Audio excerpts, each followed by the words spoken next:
नागरिकता संशोधन अधिनियम 2020 यह देश में काफी चर्चित यह अधिनियम है। मोदी सरकार ने यह निर्णय लिया था कि जो शरणार्थी के रूप में भारत में आए हैं, उनकी जो हालात हैं, जो वीजा बना करके आए, प्रवास के रूप में आए, वो यहाँ से जा नहीं रहे, इसकी संख्या तादाद में बढ़ती जा रही। सरकार ने निर्णय लिया कि अफगानिस्तान, पाकिस्तान और बांग्लादेश जो गैर मुस्लिम, जिसमें हिंदू, सिख, ईसाई, जैन, पारसी, बौद्ध, जैन समुदाय को, इन तीन देशों से 31 दिसंबर 2014 तक जो आ गए, ये डेट ध्यान रखें, 31 दिसंबर 2014 तक भारत आ गए, भारत सरकार ने उसे नागरिकता प्रदान की। फरवरी 2024 से लागू भी कर। अब सवाल है कि इन लोगों को नागरिकता क्यों प्रदान किया गया। इसके पीछे कुछ इतिहास हमारी रही है कि 8 अप्रैल 2000 1950 8 अप्रैल 1950 को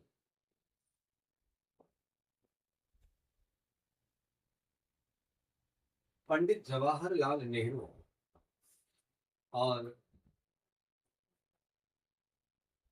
पाकिस्तान के प्रधानमंत्री लियाकत अली अली के बीच समझौता, यानी भारत और पाकिस्तान के बीच में यह समझौता है।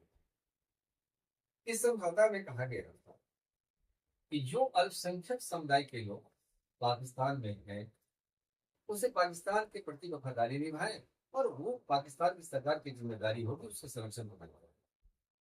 और भारत में जो अल्पसंख्यक समुदाय के लोग रह गए हैं, उसको भारत सरकार संरक्षण ही नहीं, बल्कि उसे कल्याण की दिशा में, सदगति की दिशा में कदम, यह समझौता हुई। भारत ने समझौता को सम्मान किया। भारत में मुस्लिमों की आबादी बढ़ी, लेकिन पाकिस्तान में मुस्लिमों की आबादी घटी।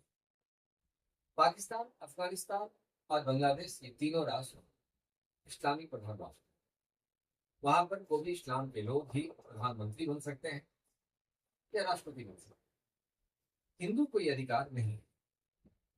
लेकिन यदि लोग संस्कृति को सम्मान करता है, जिस पर उसे हमला होता है, संस्कृति के सम्मान के पालन करना, उपासना करने का अधिकार छीनता है, तो भारत सरकार ने अधिकार प्रदान किया। इस अधिकार का प्रदान करने का एक आधार यही समझ, दूसरा आधार था भारत के प्रधानमंत्री लाल बहादुर शास्त्री ने असम के मुख्यमंत्री को पत्र लिखा था कि बांग्लादेश वाले भाग से जो व्यक्ति आ गए हैं, उस समय में दूरी बंगाल था, जो व्यक्ति असम में आए हुए हैं, आप उन्हें बसाने का आदेश दिया। ये दो आधार थे। तीन, लाल बहादुर शास्त्री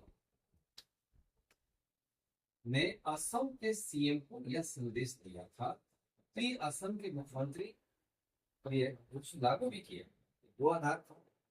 तीसरा आधार का एक उद्देश्य बनाया गया था कि श्रीलंका में तमिल समुदाय के जो लोग हैं, जाफना द्वीप में रहते हैं, वहां पर पंडित जवाहरलाल नेहरू से पीवी नरसिम्हा राव की सरकार वहां तमिल समुदाय के लोगों को वहां से वापस लिए थे।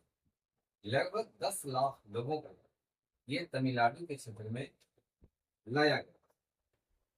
इस आधार पर अब इस सवाल उठा कि भारत जब आजाद हुआ तो भारत की आजादी के लिए ये सभी ये क्षेत्र संघर्ष किया, लेकिन उस समय में किसी कारणवश वो नहीं आए तो भारत ने इसे अंगीकार किया, नागरिकता प्रदान। इसमें 6 धर्म के लोग भी हैं, इससे मुसलमानों के अधिकार नहीं कि यदि मुसलमान वहां 3 देश में रह रहे हैं तो अपने सभी अधिकार को प्राप्त कर सकता है। लेकिन अल्पसंख्यक समुदाय के जो लोग हैं, इसमें 6 धर्म के लोग थे, हिंदू, सिख, जैन, पारसी, बौद्ध, ईसाई, ये 6 धर्म के मानने वाले लोगों के अधिकार प्रदान। अब इस प्रकार से नागरिकता का रास्ता यह साफ हो चुका है। इन लोगों को धीरे धीरे क्रम से सरकार बढ़ा रही है कदम और अधिकार दे। कम